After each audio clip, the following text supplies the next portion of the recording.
Hello and welcome back.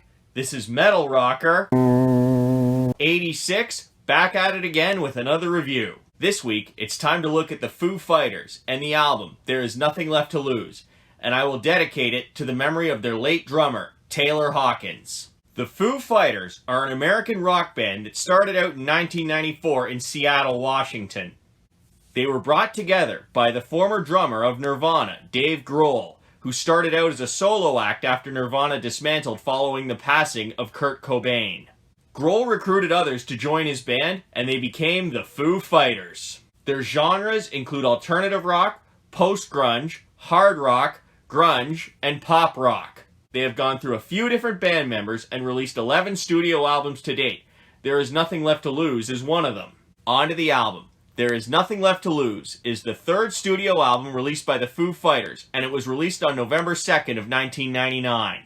In 2001, it won Best Rock Album. It ranked as high as 4th on Canada's top albums and 5th on the Australian album chart. It is a 2-time platinum in Australia, a platinum in Canada, the US, and the UK, and a gold in Japan. Prior to the album, guitarist Franz Stahl was fired because Dave Grohl felt he didn't fit with the band. It consists of 11 songs and altogether is just over 46 minutes long. On lead vocals, guitars, drum, percussion, loop, mellotron on Next Year, and talkbox on Generator is Dave Grohl. On bass is Nate Mendel, and finally on drums and percussions is the late Taylor Hawkins. Now on to the songs, all of which were written by the members of the band. This first song is somewhat up-tempo, and was also released as a single. It's called Stacked Actors. Instrumentation.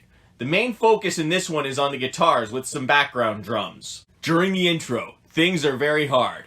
Then they get soft for a bit in the verse before returning to their hard ways in the chorus. Then it ends by getting soft again. Dave Grohl wrote this song about what he didn't like about living in Hollywood.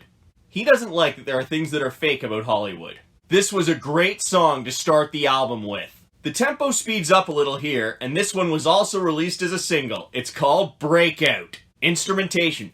The main focus again is on the guitar in this one, and it'll get you rockin'. But you can also hear the percussion in the background. This song was featured in the movie Me, Myself, and Irene, and Dave Grohl is good friends with Jim Carrey. When the song was being written, it started off as something funny. Then it became a breakup song where a guy calls the relationship off because of acne. This was an interesting and great song on the album. Now the tempo is moderately fast-paced as we get to my favorite song on the album. It was also released as a single, so let's learn to fly. Instrumentation. The guitars will really get you rockin' in this one, and you can also hear the drums in the background. During the verse, the guitars get a little softer, but they return to their old ways in the chorus. The song is about finding what inspires you and how the signs of life keep you going. Believe it or not, this is one of Dave Grohl's least favorite songs on the album, but we'll have to agree to disagree here because I thought it was an amazing song on the album. Now the tempo slows down a little, and I get a feel of Foghat's Slow Ride here, as we get to Gimme Stitches. Instrumentation. This one starts off with a very short percussion intro, then the main focus is on the guitars again. They have a catchy riff and can get pretty hard, but you can also hear the drums in the background. I interpret the lyrics as being about a relationship where it's not working and both sides keep hurting each other. This was another cool song on the album. This next one is up-tempo and was also released as a single, so get ready for Generator. Instrumentation. It starts off with a talkbox intro with some guitar and drums in the background. The talkbox disappears for the verse and chorus, and the guitars get harder for the chorus. The song is about sacrificing to help others in need.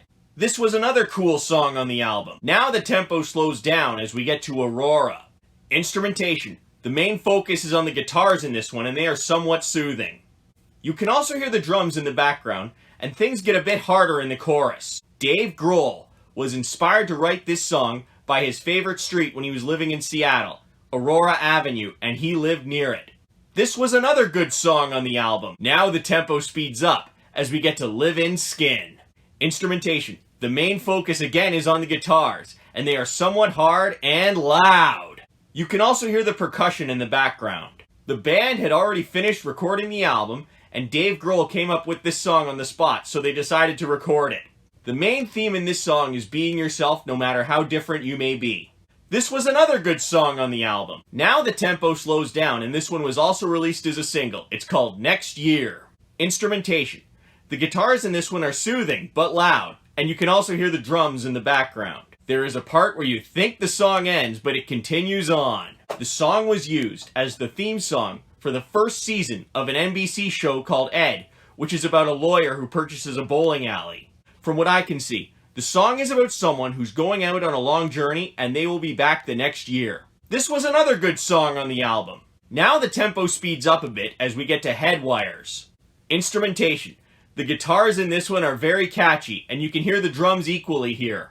However, the guitars get much harder for the chorus. From what I can see, the song describes saying goodbye to those who were not a good influence in your life. And this was another good song on the album. The tempo slows down here again. Ain't it the life? Instrumentation.